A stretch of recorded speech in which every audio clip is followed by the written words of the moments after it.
दिल्ली के रविंद्र भवन में जश्न हिंद के बैनर तले लेखक रेनू हुसैन की घर की औरतें और चांद पुस्तक का विमोचन किया गया। ये पुस्तक कविताओं पर आधारित है। पुस्तक में घर की औरतें चांद से प्रभावित रहती हैं, ये दिखाया गया। घर में रहने वाली महिलाएं या फिर कामकाजी महिलाओं के जीवन में चांद की महत्वपूर्ण भूमिका है। करवा चौथ का चांद, अहोई माता का चांद, ईद का चांद काफी महत्व रखता है। इस पुस्तक में ये बताने का प्रयास किया गया। पुस्तक विमोचन के अवसर पर बड़ी संख्या में साहित्य जगत के लोग मौजूद रहे।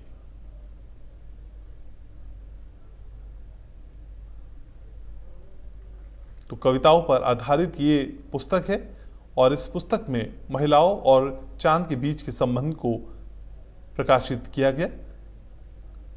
कई गणमान्य लोग इस मौके पर मौजूद रहे। घर की औरतें और चांद पुस्तक का टाइटल रहा और इसी टाइटल के साथ इस पुस्तक का विमोचन दिल्ली के रविंद्र भवन में किया गया।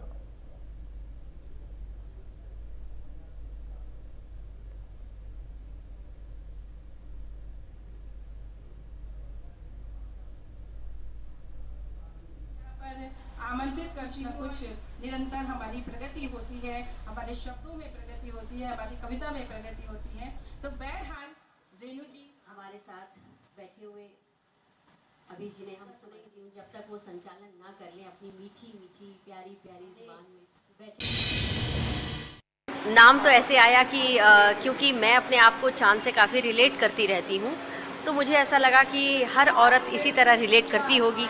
घर में रहने वाली औरतें हों या कामकाजी औरतें हों, सबके जीवन में चांद बहुत महत्वपूर्ण है, बहुत ही महत्व रखता है।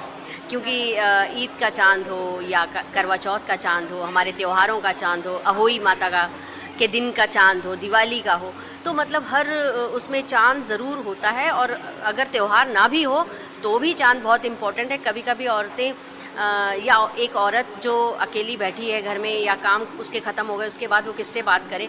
कई बार पति बाहर होते हैं, तो जिस तरह मेरे पति ज़्यादा ही भ्रमण करते हैं, तो मुझे लगता है बहुत सब इसी तरह काम पे जाते हैं, तो उस वक्त कभी कभी अकेलापन होता है तो किससे बात करें। और इसके साथ साथ वो अपनी सारी सबसे अच्छा है कि गॉसिप करने से अच्छा है आप प्रकृति के उपादानों से आप साझा करें, अपनी बातें लिखें।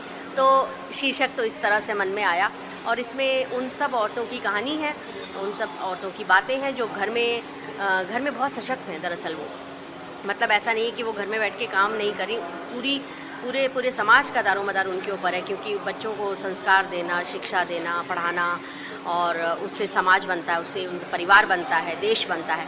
तो एक देश को चलाने के लिए एक औरत को सशक्त होना, शिक्षित होना बहुत ज़रूरी है।